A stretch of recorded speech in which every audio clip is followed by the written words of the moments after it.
Today we're going to knock you through three parts of the system itself: the regulators, the side mount system, how side mount cylinders go together.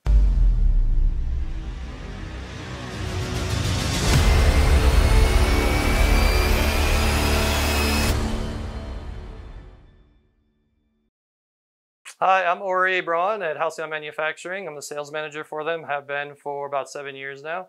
We're going to walk you through different parts and pieces of a side mount system. I've been using side mount for the past decade, if not longer, actually doing a lot of cave exploration throughout Florida and also in different parts of the world. I travel with it quite a bit, which is very good for the systems that we're using. Today we're going to knock you through actually three parts of the system itself. We're going to start with regulators, which are going to be sitting on the table. We're also going to walk you through the side mount system itself and then finish off with actually assembling how side mount cylinders go together. So in that first step process, we're going to start with the regulators. So on the regulators, they're both styled DIN versions is what we have. We've chosen to use the H50s for this particular assembly. They work quite well. We're also using both Halo second stages when we put it together.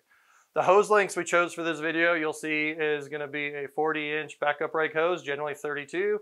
Even 30 inch is perfectly fine and acceptable. And then we're going to use 15-inch inflator hoses for the corresponding. We have two inflator hoses. One will go from the dry suit to the first stage. The other one will go to the wing or the side mount system and also the first stage. You need two inflations. If you're diving in just wetsuit, you don't need two of them. You just need one. So you can determine what side you want that on based off your instructor and your agency.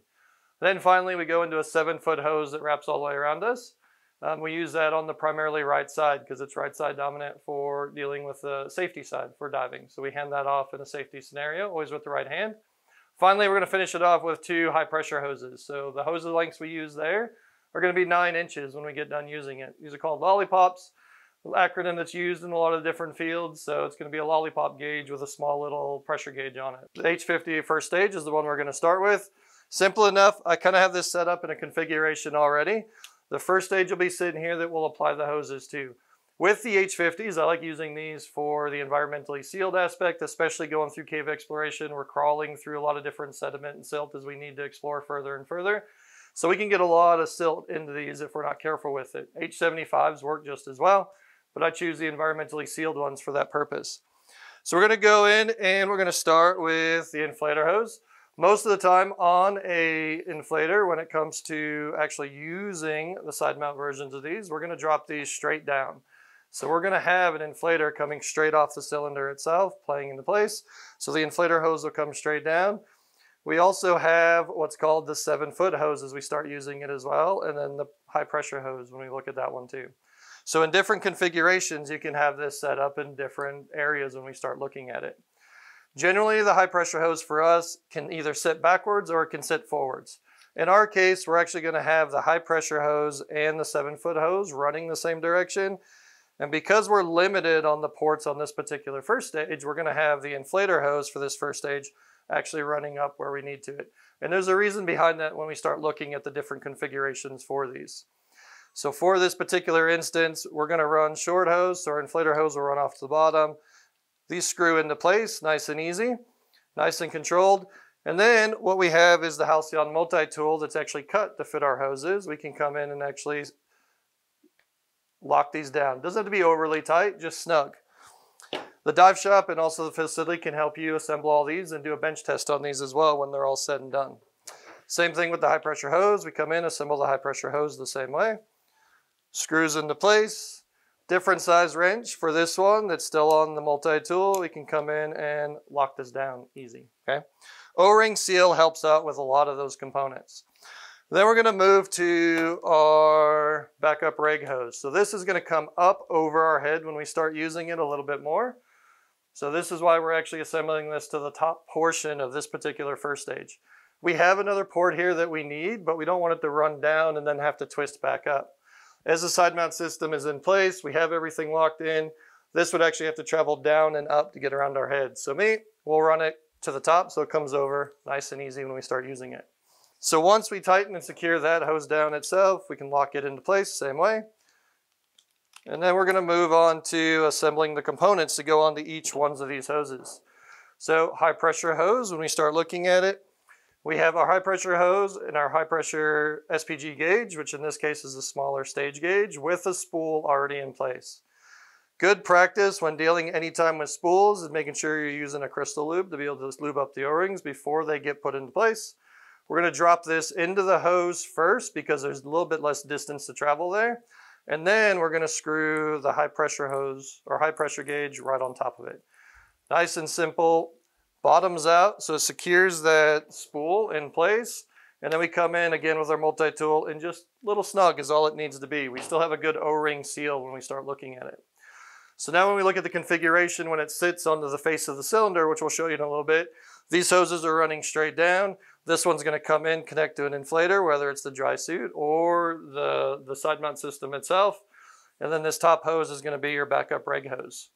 So now when we look at the backup reg hose, we come in and same principle. Actually, with an O-ring seal, a little bit of crystal lube does help, but it's not necessarily necessary for this particular attachment.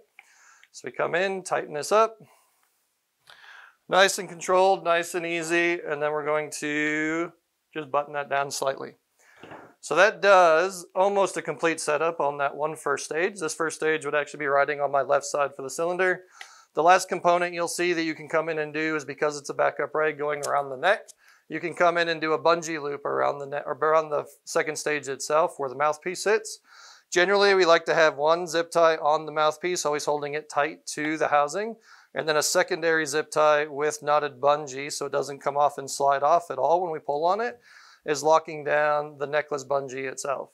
So now when this is physically on the cylinder and we get ready to actually implement everything, this will come around, sit around the head, and then we'll have a bungee sitting right here for the final purposes that we're going to be using for this particular setup.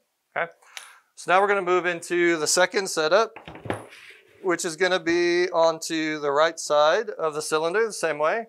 In this particular case, I'm actually going to be running all three hoses out the bottom. So the high pressure hose and also the inflator get set up the same way. We can already screw those into place for the high pressure port versus the low pressure ports. Because these ports are so close to one another, they both work for either aspect. It all depends on where you want that 7-foot hose to route and come out. So for me, there is a high performance low pressure port on this particular first stage. So for the high performance side, I'd like my long hose to be on that one. So we're going to reserve that for the 7-foot hose as it's my primary reg. Same thing, come in and just button down these hose fittings so they're locked in place where we need them. Nice and secure. Pressure gauge the same way. We're going to first set the spool inside the hose itself, and then crystal lube on both O-rings. We're going to lock down the pressure gauge so it's sitting where it needs to. Come in nice and controlled, and then a nice little button down on that particular hose the same way. Finally, we move to the 7-foot hose. Okay.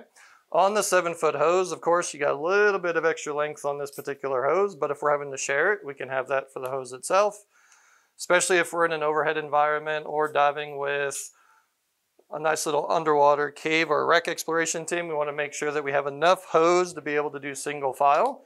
So we choose a 7-foot hose for that purpose. It comes in our kit. If you're doing a lot of open water diving, that hose could change depending on your instructor and the training you're going to go through. So now in this case, we actually have all three hoses as they're locked onto the cylinder. Move this 7-foot hose real quick. They're all routed straight down. The reason we like to have the 7-foot hose routed down is because we're not going to be using it right away, so it's going to curl lengthwise along the cylinder and come back up. If we mounted it up here like on the other one that's around our neck, then it would have to bow and come all the way down. And we're only losing probably about 2 inches as we donate it, going from this position, which isn't a lot. Makes it more streamlined in the water so we have better control over it. Final step for this particular regulator is now going to be the second stage. The second stage on this one, same principle as before. There's an O-ring seal that actually seals it all together. We can put these together.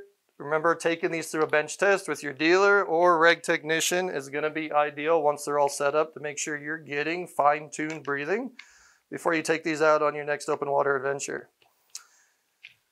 Tighten that down so it's nice and controlled. So now you'll see one other difference along with this hose is we have a clip already attached to this particular hose. I had this set up prior to this.